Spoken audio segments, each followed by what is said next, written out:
우리나라 쇼트트랙 경기에서 우리가 참 자랑스럽게 생각하고 신뢰하는 여자 선수가 있습니다.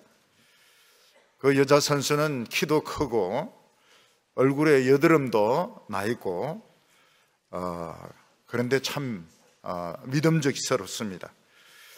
경기가 시작이 되어서 코너를 도는데 중국 선수, 미국 선수, 캐나다 선수들을 전부 다 돌리고 벼락같이 1등으로 들어올 때 얼마나 참 가슴이 시원했는지 모릅니다. 그 선수는 올림픽에서 금메달을 목에 걸었습니다. 저는 그 여자 선수가 굉장히 부러웠습니다. 저 어린 나이에 저 학생의 신분으로서 모든 사람들이 선망해하는 금메달을 목에 걸었으니까 얼마나 행복하겠나, 참 부럽다, 그런 생각을 했었습니다. 그런데 얼마 전 신문을 보니까 그 선수가 10년 전부터 코치로부터 폭행을 당하고 구타를 당하고 성폭행까지 당했다 하는 뉴스가 발표되면서 전국이 발칵 뒤집어지게 되었습니다. 겉으로 보기에는 그 선수는 참 행복하고 자랑스럽고 성공한 것 같았지만 실제로는 행복하지 못했고 폭행과 치욕에 갇혀 있었던 것입니다. 우리가 보통 병원에 가서 이 의사를 만나면 참 의사 선생님을 굉장히 존경스럽게 생각을 합니다. 그런데 어느 날 신문을 이렇게 보니까 이 전공의 교수, 전공의 의사 선생님이죠. 전공의 레지던트 의사 선생님이 교수로부터 참 인간 이하의 욕을 얻어먹고 구타까지 당한다 하는 그런 뉴스를 접하게 되었습니다. 이 레지던트 같으면 대단합니다. 미국에는 레지던트 2년차 정도 되면은 중요한 수술도 다 합니다. 근데 우리나라는 이게 전공이라고 하면서도 참 인간보다 못한 이런 취급을 당한다는 것을 알게 되었습니다. 간호사라고 하면은 환자들이 병원에서 제일 먼저 도움을 받는 사람들입니다. 간호사가 혈압을 재어주고 또 주사 약을 갈아주고 또 급한 일이 있어서 배를 눌리면 간호사들이 달려와서 환자들을 돌봐줍니다. 근데 간호사들이 선배로부터 동료로부터 얼마나 심하게 따돌림을 당하는지 태운다 해가지고 아주 사람을 달달 볶는 것으로 부족해서 사람을 아주 태워 죽이는 바람에 지금 여러 명의 간호사들이 이미 자살을 한 것으로 지금 신문에 발표되고 있습니다. 음대도 학생들이 보면은 노래를 잘 불러가지고 참 크게 성공할 것 같은데 교수로부터 성추행을 당하기도 하고 폭행을 당하기도 하고 검사도 서울법대를 나오고 사법고시를 합격해서 검사가 되었는데도 폭탄주를 마셔야 되고 위에 상사로부터 모욕적인 언사를 당해서 자살을 하는 것을 볼 때에 사람을 겉으로 보는 것과 또 실제적인 상황은 많이 다르구나 하는 것을 우리는 알게 됩니다. 사람은 마치 넓은 사막에 나와 있는 것 같습니다. 넓은 사막은 자유롭습니다. 어느 곳이든지 자기가 가고 싶은 대로 다 갈 수 있습니다. 그렇지만 그 사막에는 물도 없고 양식도 없기 때문에 자기 가고 싶은 대로 마음껏 가다가는 하루 이틀은 견딜 수 있지만 사흘 지나고 일주일 지나면 결국 탈진을 해가지고 결국 사람이 죽고 마는 것입니다. 사람이 살려고 하면 그곳 지리를 잘 알고 있는 사람을 만나가지고 참 지리를 물어봐야 됩니다. 어느 쪽으로 가면은 동네가 나오고 도시가 나오는지 물어보고 그 길을 쭉 끝까지 따라가면 결국은 동네도 나오고 도시도 나와가지고 무사히 집으로 돌아가서 살 수가 있는 것입니다. 요즘 우리나라 사람들 둘 중에 한 명은 우울증 환자라고 이야기를 합니다. 근데 어떻게 보면 둘 중에 하나가 우울증 환자가 아니고 전부가 다 우울증 환자인 것 같습니다. 우울증 환자들은 다른 사람과 대화도 제대로 나눌 수가 없습니다. 오해를 너무 많이 하기 때문에 전부 내 이야기를 하고 내 욕을 하는 것 같기 때문에 대화를 제대로 할 수도 없고 수시로 분노를 느끼고 숨이 턱턱 막힙니다.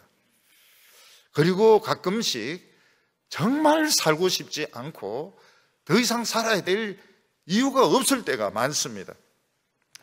그래서 이 우울증 환자들은 자살하는 것이야말로 자기를 자유케 하는 길이다 생각해서 옆에 건물에 올라가서 뛰어내리는데, 이 자살이 자유케 하는 것이 아니고 정말 자기 자신을 멸망시키는 길인 것입니다. 우울증 환자가 아니라 하더라도 우리나라에서 한 해에 이유도 없이 갑자기 죽는 사람이 18,000명입니다.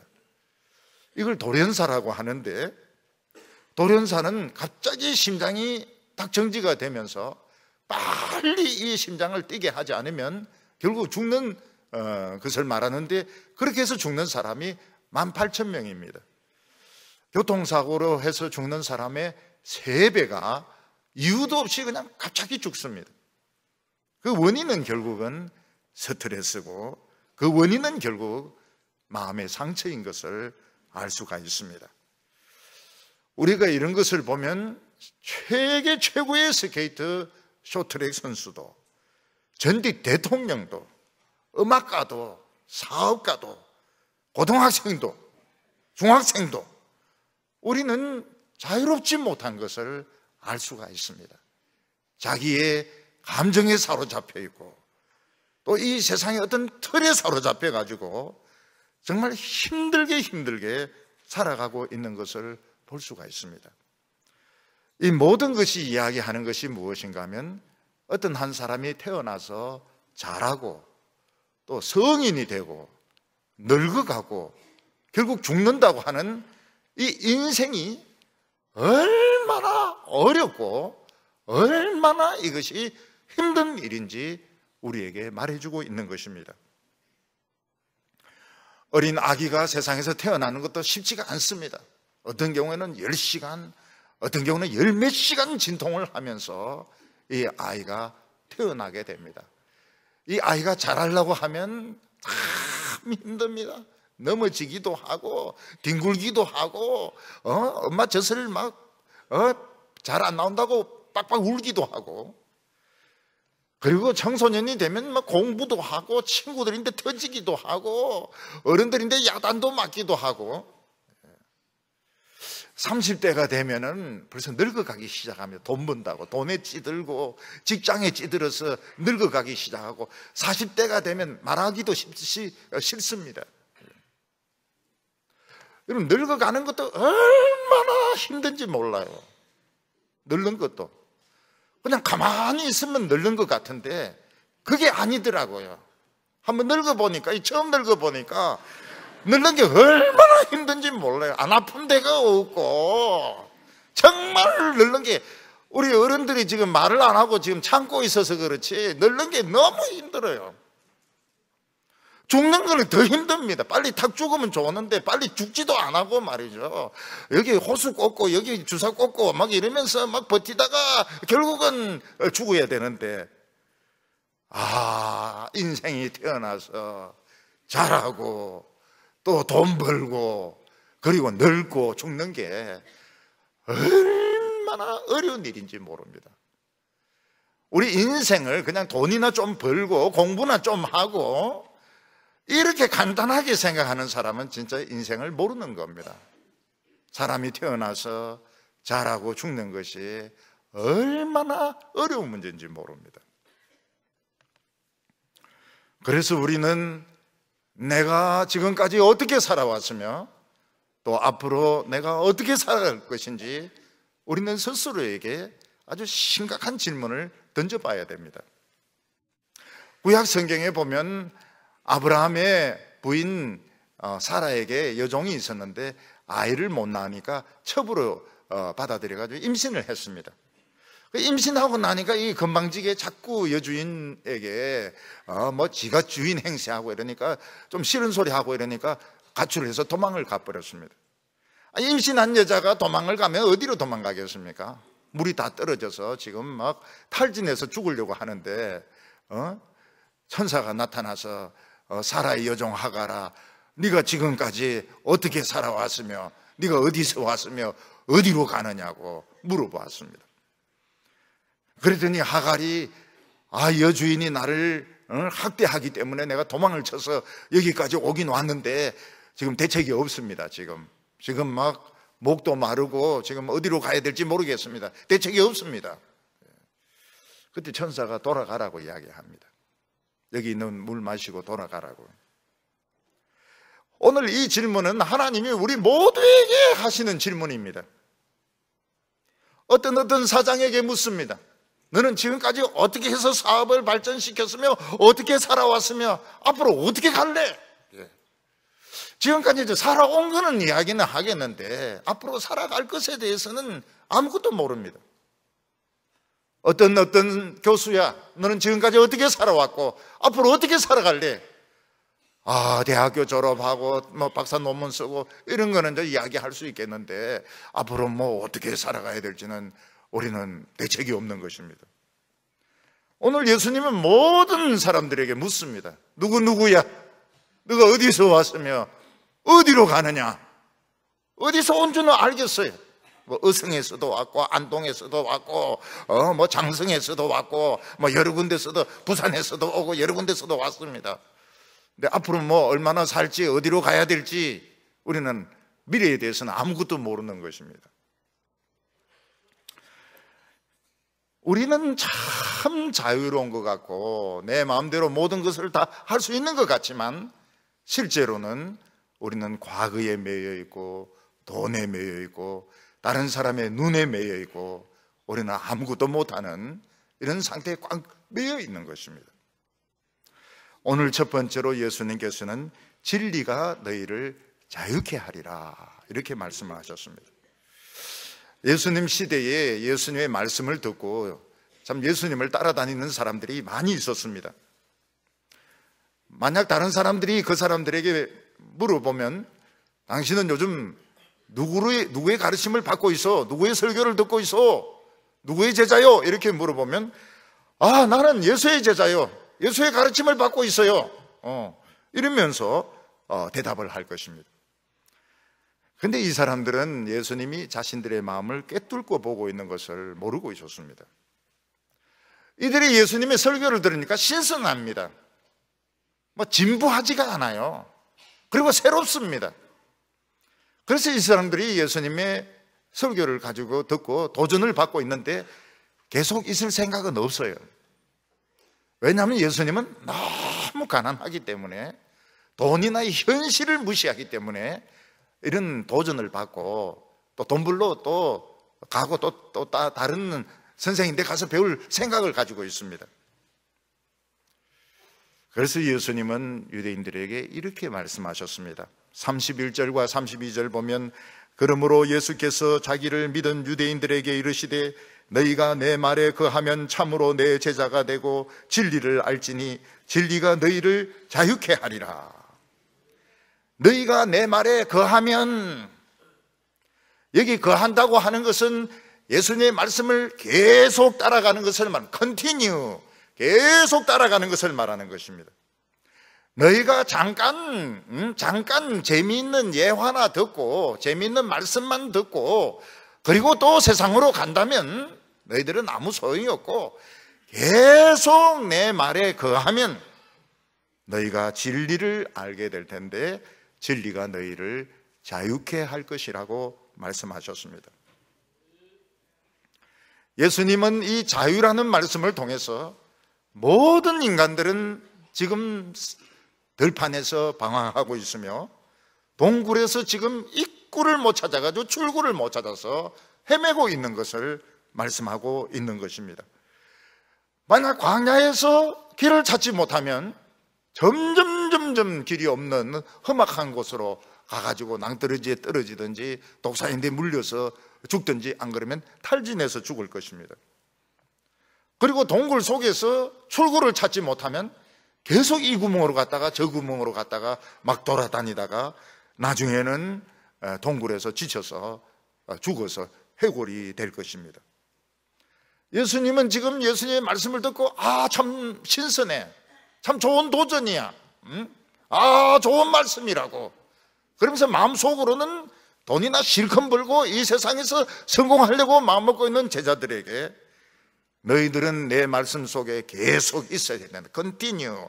내 말씀 속에 계속 있어야 되고 끝까지 따라와야 된다. 그러면 너희들이 진리를 알게 될 텐데 너희가 생명을 얻게 될 것이라고, 자유를 얻게 될 것이라고 말씀하셨습니다. 세례 요한은 사람들에게 자기를 소개할 때 난 메시아가 아니라고 말했습니다. 난 메시아가 아니라고. 그럼 당신은 누구냐? 선지자냐? 엘리야냐? 엘리야도 아니라고 했습니다. 그럼 누구냐? 나는 광야에서 외치는 소리라고 했습니다. 참 멋진 소개입니다. 광야에 외치는 소리다.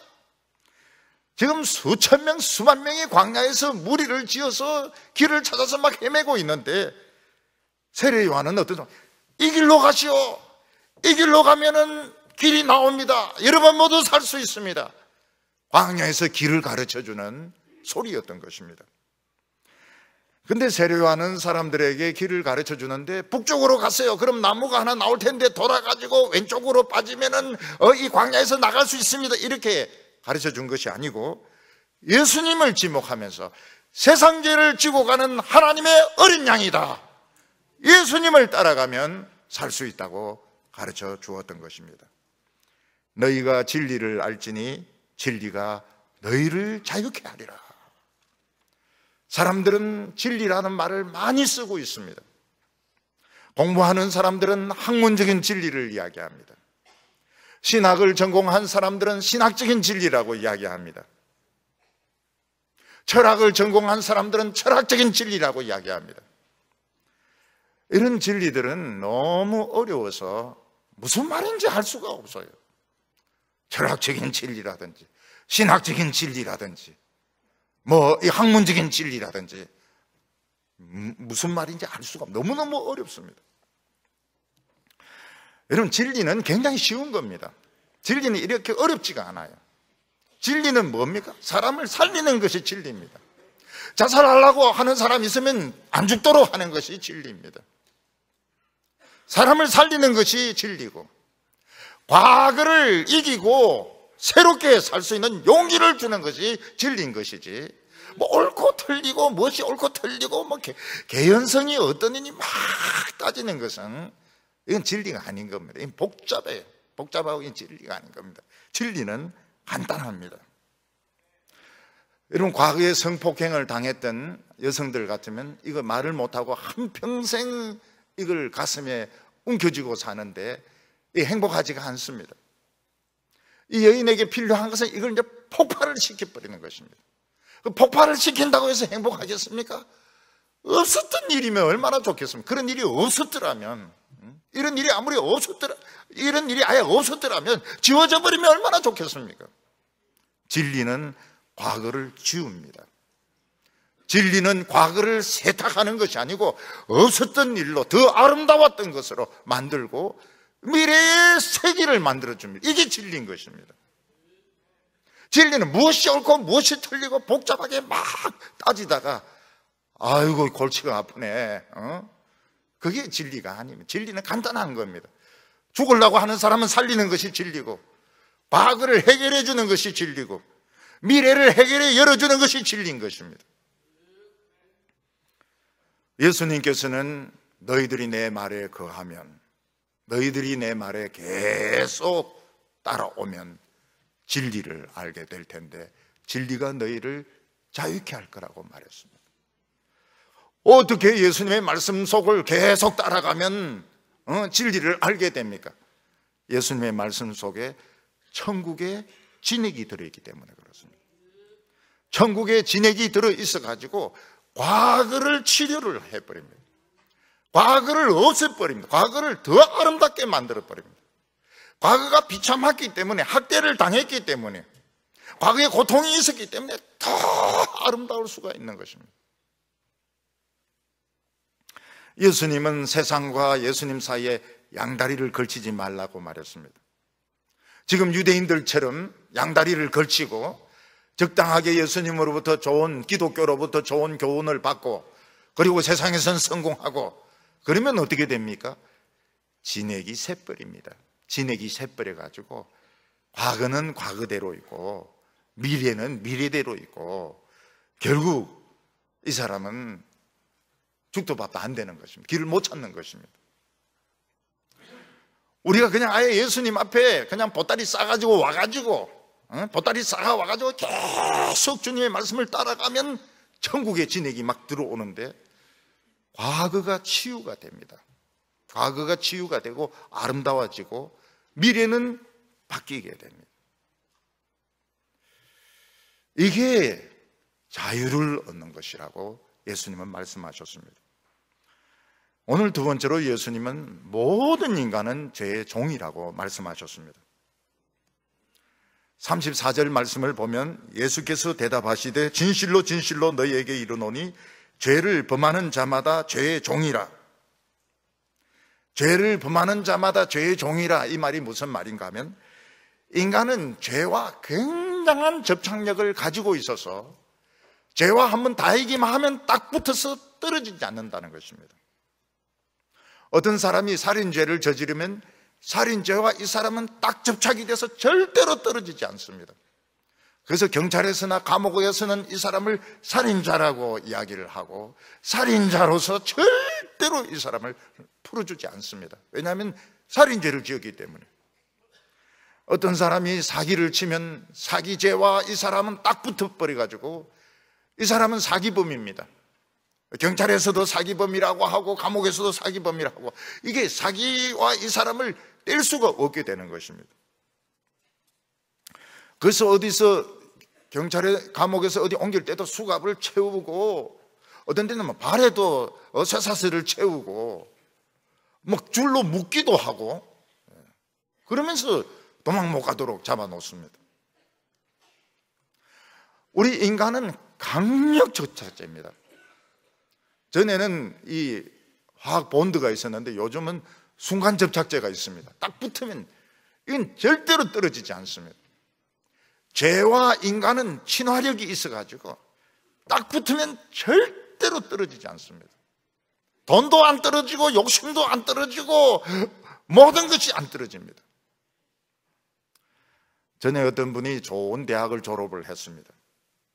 돈을 많이 벌 욕심으로 게임 회사를 하나 차려가지고 게임 프로그램을 만들었는데 정말 돈을 무지무지하게 많이 벌었어요. 떼돈을 벌었습니다. 이 사람은 이제 강의를 하기 시작했는데 이 게임이야말로 미래의 산업이며 이 청소년 청년들의 이 창의력을 키우는 이런 아주 좋은 그런 업종이라고 이 사람은 당당하게 강의를 했습니다. 그리고 더 좋은 게임을 개발하기 위해서 자기가 게임을 하기 시작했습니다. 그러다가 게임에 빠져버리게 된 겁니다. 이 사람은 게임에 중독이 되어가지고 회사도 때리쳐버리고 뭐 모든 생활도 다 때리쳐버리고 그냥 폐인이 돼가지고 게임에만 몰두를 했습니다. 그리고 그는 비로소 깨달았습니다. 자기가 만든 이 게임이 참 미래의 산업이고 청소년들, 청년들의 그 창의력을 키우는 것이 아니고 얼마나 많은 청년들, 청소년들의 인생을 망쳤고 폐인을 만들었고 그 돈을 자기가 벌었던가 하는 것을 깨닫게 되었습니다. 그래서 그 사람이 공식적으로 발표를 했습니다. 뭐라고 발표했는가 하면 게임은 중독이더라. 나도 중독되었다. 이렇게 발표를 했습니다. 예수님께서는 누구든지 음욕을 품고 여인을 보면 이미 간음하였느니라 그렇게 말씀했습니다. 사람들은 그 말을 듣고 다 웃었습니다. 아니 무슨 여인을 보면 음욕이 생기는 것이지 여인을 보고 음욕을 품은 자마다 어떻게 다 간음했다고 할 수 있느냐고. 예수님 너무 심하다고 극단주의자라고. 근데 사람이 엄난한 동영상을 보거나 영화를 보거나 엄난한 그런 만화책을 보거나 하면 어떻게 됩니까? 영상이 살아 있습니다. 그리고 또 보고 싶어요. 무슨 짓을 했든지 또 봅니다. 또 봐요. 한 번만 보고 절대로 안 본다. 또 봅니다. 또 봐요. 나중에는 포르노 중독이 되는 겁니다. 포르노 중독이 돼요. 그 이유가 무엇입니까? 우리 안에는 강한 접착력이 있어가지고, 이 순간 접착제 같은 것이 있어가지고, 어떤 때는 음란한 말을 하기만 해도, 나쁜 말만 하기만 해도 죄가 딱 붙어버립니다. 생각만 해도 딱 붙어버립니다. 우리 인간들이 겉으로 보기에는 상식이 있는 것 같고, 교양이 있는 것 같고, 예의도 있는 것 같고, 참 품위도 있는 것 같아 보입니다. 그런데 그 속에 또 다른 자아가 있습니다. 그 자아는 무엇입니까? 강간하고 폭행을 하고 살인하고 미쳐서 날뛰는 또 다른 자아가 속에 또 들어있는 것입니다. 이게 굉장히 강한 접착력을 가지고 하면 다 붙어버립니다. 전부 다 붙어버립니다. 그래서 예수님은 모든 사람들은 다 길을 잃고 방황하고 있다고 말씀하고 있습니다. 사람들이 방황하고 있는 이유는 자기를 모릅니다. 내가 누군 줄 몰라요. 자기가 회사에서는 이사장인데, 요즘은 또 이사장이 너무 많아가 이사장 이름도 다 들어봅니다. 다 회사에서는 이사장인데 진짜 자기는 누군지, 자기는 어떤 사람인지, 사람은 자기를 모르는 것입니다. 그리고 사람들은 계속 목말라 하고 있습니다. 학문에 목말라 하고 있습니다. 사랑에 목말라 하고 있습니다. 출세에 목말라 하고 있습니다. 돈에 목말라 하고 있습니다. 나중에 안 죽으려고 지금 링그에 그냥 매달려 가지고 몸부림치는 것입니다. 그러다가 결국 죽으면 영원히 빛이 없는 동굴, 그 끝없는 동굴, 빛도 없고 끝도 없는 동굴, 그 지옥에서 영원히 거기서 헤매게 되는 것입니다. 예수님께서는 내가 너희를 자유케 하리라 이랬을 때, 예수님이 우리에게 자유를 준다는 말은 우리가 다 지금 죄의 종이라는 뜻입니다. 우리는 죄의 수이고 인질이고 노예인 것입니다. 그래서 유대인들은 예수님의 말씀에 반발을 했습니다. 33절 보면 그들이 대답하되 우리가 아브라함의 자손이라 남의 종된 적이 없거늘 어찌하여 우리가 자유롭게 되리라 하느냐. 유대인들은 자신들이 아브라함의 후손이라는데 엄청난 자부심을 가지고 있었습니다. 우리는 아브라함의 자손이기 때문에 종된 적이 없다고. 거짓말입니다. 아브라함의 아들 중에서 이스마엘은 종의 아들이었습니다. 들나귀처럼 살았습니다. 그들은 애굽에서도 종노릇했습니다. 바벨론에서도 종노릇했습니다. 그러나 아브라함의 자손이라는 그 자부심 하나는 자기들은 절대로 꺾이지 않았다는 것입니다. 우리 한국 사람들도 이 자부심, 자존심 하나 굉장히 강합니다. 일본 강점기에서도 한국 사람의 자존심은 꺾인 적이 없습니다. 지금 이 배상 문제가 복잡한 이유는 뭔가 하면 정치인들이 그렇게 하지만 일본 강점은 자발적인 합병이었다 이렇게 보는 겁니다. 일본은. 우리 한국 사람들은 자기들이 도장을 찍고 자발적으로 합병한 것이다. 그런데 한국 사람들은 이거는 강제로 한 것이고 이건 불법이다. 지금 그 생각의 차이가 있는 겁니다. 내선일체, 일본 사람과 조선 사람들은 하나다. 말로만 그렇게 하는 것이죠. 그렇기 때문에 배상할 필요가 없다 이렇게 말하는 거예요. 그래서 3.1 운동이 그렇게 중요한 것입니다. 3.1 운동이. 3.1 우리는 반대다. 우리는 자유를 원한다. 이 3.1 운동의 이 정신이라 하는 것은 이거 굉장히 중요한 거예요. 우리의 그 의사를 발표를 한 겁니다. 근데 자존심 밥 먹여줍니까? 결국은 36년 동안 종살이 한 거 아닙니까? 우리가 이 세상 살면서 부끄러운 과거가 없는 사람은 아무도 없습니다. 그 전부 접착제로 다 붙어 있습니다. 예수님 딱 한 분만이 나는 죄가 없다, 누가 나를 죄로 책잡겠느냐, 그렇게 말씀하셨습니다. 저는요, 저 어렸을 때부터 생각을 하는데, 억수로 죄 많이 지었습니다. 죄 많이 지었어요. 저는 정말 죄 많이 지었습니다. 죄 많이 지었어요. 예수님 없었으면 저는 정말 망합니다. 우리 모두 다 미친 인간들이었습니다. 미친 개이들 아닙니까? 미친 인간들이죠. 사랑에 미쳐서 날뛰고, 공부에 미쳐서 날뛰고, 돈에서 미쳐서 날뛰고, 논다고 미쳐서 다 미친 개이들 아닙니까? 죄 많이 졌습니다. 지금은 일단 점잖지만 한꺼풀 벗기면 죄 많이 졌습니다. 오늘 우리에게는 예수님의 생수가 필요합니다. 너희들이 내 말에 거하면 컨티뉴, 계속 내 말을 붙들고 따라오면 천국의 생수, 천국의 진액이 막 공급이 되는데, 과거가 지워집니다. 과거가 지워지고 과거가 아름다워지고 미래는 열립니다. 미래는 아름답게 열립니다. 이것이 예수님이 주시는 자유인 것입니다. 우리의 미래는 아름답다는 겁니다. 오늘 세 번째로 하나님의 아들이 우리를 자유케 한다고 말씀했습니다. 어떤 집에 노예들이 있는데 성인 아들이 있습니다. 성인 아들이 아버지하고 의논해가지고 노예를 불러가지고 너 오늘부터 자유다, 노예 문서 불태워버리면 그는 자유인이 되는 것입니다. 왜냐하면 그 아들은 실권이 있거든요. 그리고 그 노예가 지금 갈 데가 없어서 다시 식구로 받아들일 수 있습니다. 노예가 아닙니다. 식구입니다. 너 갈 데가 없으면 그냥 우리 집에 그냥 같이 살자, 같이 한 가족으로 살자. 그러면 같은 가족이 되는 겁니다. 동생이 될 수 있는 것입니다.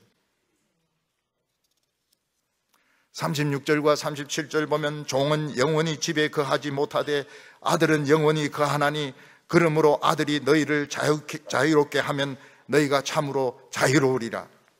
종은 영원히 집에 있을 수가 없습니다. 왜냐하면 늙으면 팔아버리기 때문입니다. 노예는 요즘 우리가 타는 차라고 생각하면 됩니다. 사람은 자기가 지금 차를 하나 타면서 막 이 차가 완전히 그냥 낡을 때까지 이 차를 타겠다 이렇게 생각하는 사람은 없습니다. 차는 이제 새 차인 기분으로 막 타다가 헌차되면은 그냥 팔아버립니다. 헌차 팔면서 정들었는데 그러면서 울고 또 울고 이런 사람 아무도 없어요. 그냥 헌차 팔아버리고 그냥 또 새 차 사가지고 길 내야 된다 이러면서 또 막 고속도로 막 달리고 이렇게 합니다. 우리는 이 노예에 대해서 지금 잘 모르고 있는데, 노예는 젊었을 때 실컷 부려먹고, 이 차기 때문에 실컷 부려먹고 조금 늙으려고 그러면 험한 대로 팔아버립니다. 광산 같은데 아니면 뭐 이 돌 옮기는데 이런 데 이제 팔아버립니다. 그래서 이제 죽는 겁니다, 노예들은. 마찬가지로 옛날에 노예를 사면서 이 노예를 평생 데리고 있겠다 이런 사람들은 없습니다. 그냥 실컷 부려먹다가 조금 이제 늙으려고 하면 힘 좀 빠지고 이러면 그냥 팔아버립니다. 근데 아들을 파는 사람은 없습니다. 아들은 팔 수가 없습니다. 아들은 이건 재산이 아닙니다. 아들은 내 상속자고, 아들은 내 몸의 한 부분이기 때문에 아들은 그냥 계속 같이 있습니다. 아들은 영원히 아들입니다. 요즘 사람들 중에서 이제 개를 소중하게 키우는 분들이 많습니다. 그래서 전에는 이 선거운동 하는 분들이 아기를 안고 사진 찍어요. 요즘 이제 개를 안고 사진을 찍습니다. 개가 이제 1000만 명이 되니까요. 개 1000만 명이니까 이제 개를 잘 보여. 그러니까 설교할 때도요, 개를 욕하면 안 돼요. 이 개자식들 말이에요. 국에 넣어버릴까? 이렇게 하면 교인수가 팍팍 줄어듭니다. 절대로 개 욕하면 안 돼. 개 사랑스럽죠? 뭐 이렇게 해야지 교인들이 막 전도되지. 개 안고 오고 이러지. 그거 안 됩니다. 근데 개를 영원히 데리고 살 수는 없습니다. 왜냐하면 개하고는 주인하고는 수명이 틀리기 때문에. 개 10살이면 이제 이거는 이제 늙은 할배나 할매인 겁니다. 그 개가 먼저 죽었을 때 주인이 쇼크를 받아가지고 입원을 하는 경우도 있습니다. 너무 개를 사랑했는데 개가 죽어버리니까 쇼크를 받아버려요. 우리 교인 중에도 없지 않아 있을 겁니다. 쇼크 받아가지고. 제 어머니는 저에게 이야기했습니다. 개 키우지 마라. 저는 뭐 어머니 말씀 그대로 하니까요. 개 키우는 것은 즐겁다. 그러나 개가 죽으면 너무 슬프다. 개 키우지 마라. 개 안 키웁니다. 어머니가 너무 슬프다고 하셨기 때문에. 어머니는 개를 키웠습니다. 요즘 사람들은 개를 얼마나 자유케 했습니까? 그래서 개를 방 안에까지 데리고 오는데 성공했습니다. 침대 위에까지 데리고 오는데 성공했습니다. 개하고 뽀뽀하는 데까지 성공했습니다. 그러나 개하고 영원히 살 수는 없습니다. 왜냐하면 개는 개이기 때문에. 우리 인간은 이 세상에 영원히 살 수 없습니다. 왜냐하면 우리 몸에는 노화 프로그램, 죽는 프로그램이 심겨져 있습니다. 이 노화 프로그램, 사망의 프로그램의 핵심은 죄고 율법입니다. 예수님은 인간으로 오셔서 바로 이 노화 프로그램, 이 죽는 프로그램을 중지시켰습니다. 그리고 새 프로그램을 집어넣은 것입니다. 우린 잠시 늙습니다. 늙지만 속사람은 새롭도다. 속사람은 새롭도다. 그래서 저는 우리 그 나이 드신 그 부인들 중에서 옷차림은 그냥 처녀같이 입고 다니는 그런 사람 욕 안 합니다. 다른 사람들은 아우 늙은 사람이 뭐 저렇게 짧은 치마 입고 저렇게 빨간 옷 입고 다니고 막 이렇게 욕하는데 욕할까요? 왜냐하면 속은 새롭기 때문에. 속은 지금 처녀기 때문에 뭐라 하면 안 됩니다. 우리 늙습니다. 그렇지만 우리 남자들 말이죠. 우리 한번 뭐 사고 저지르면 안 되겠지만은 재미있게 살자고요. 재미있게. 굉장히 우리는 청년이니까, 청년이고요, 청소년이니까. 그러다 이제 허리 부러지면 그건 자기 책임입니다. 그거까지는 안 하면서 재미있게 이렇게 지내야죠. 노인이다 이러고 어허 이렇게 해봐야 누가 알아줍니까? 안 알아줍니다. 재미있게 생각을 좀 해야 돼. 생각을 좀 해가지고 날마다 우리 속사람은 새롭도다 이랬으니까 그 말씀에 순종해야 될 거 아닙니까? 원로 장로님들 순종해야 되니까요. 이제 오늘부터 좀 고민을 좀 해보십시다. 어떻게 하면 재미있게 살 수 있겠는가? 우리가 죽습니다. 근데 예수님은 죽는다는 표현을 안 씁니다. 마치입니다. 마치. 잠시 따끔합니다. 수술할 때 조금 따끔합니다. 그리고 이제 잡니다. 그리고 눈 탁 깨니까 어때요? 천년이 지나간 거예요. 천국하고 여기하고는 시간이 달라요. 근데 부인이 먼저 돌아가신 분은 내 집사람이 지금 내 오기를 얼마나 지금 기다리고 있겠노? 안 기다립니다. 그 굉장히 바쁘거든요. 오히려 지금 가면 좀 놀라고 하니까 영감쟁이 금방 따라와가지고 지금 천국에서 예수님하고 조금 지금 데이트 하려고 하는데 영감쟁이 그냥 몇 초 만에 따라와가지고 아니 여보 10년이 지났는데 여기는 지금 1분밖에 안 지냈다고 말이죠. 다시 눈 뜰 때 어떻습니까? 완전 성형수술. 완전 성형수술. 우리가 평소에 보기 싫어하던 그 점들 뭐 이런 거 다 없어집니다. 점들, 그 다음에 뭐 코 같은 거, 막 퍼진 코 이런 거 싹 다 줄여주세요.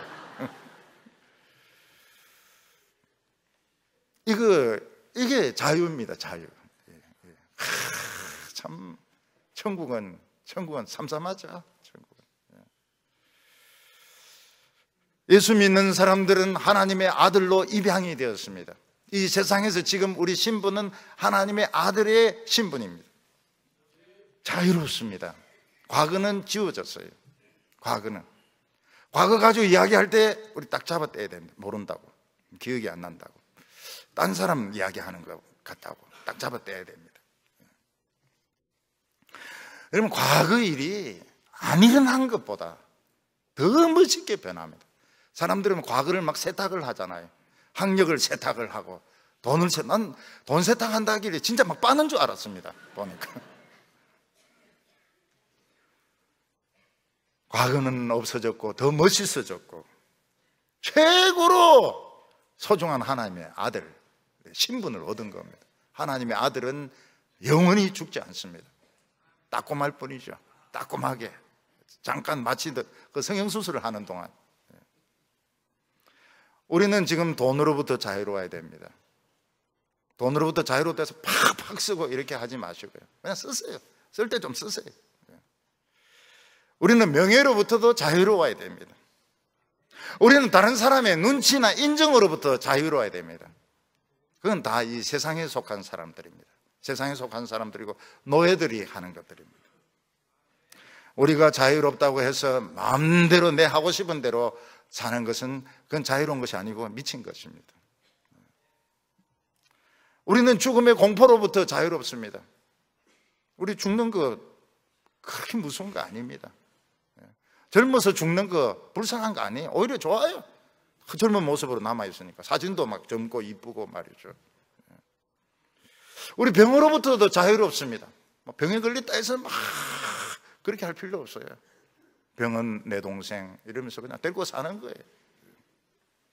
가난으로부터도 자유롭습니다. 우리 가난했을 때 얼마나 참 좋았습니까? 가난했을 때 우리 창문에다가 비닐을 발라놓고 입구에는 그 담요 해놓고 말이죠.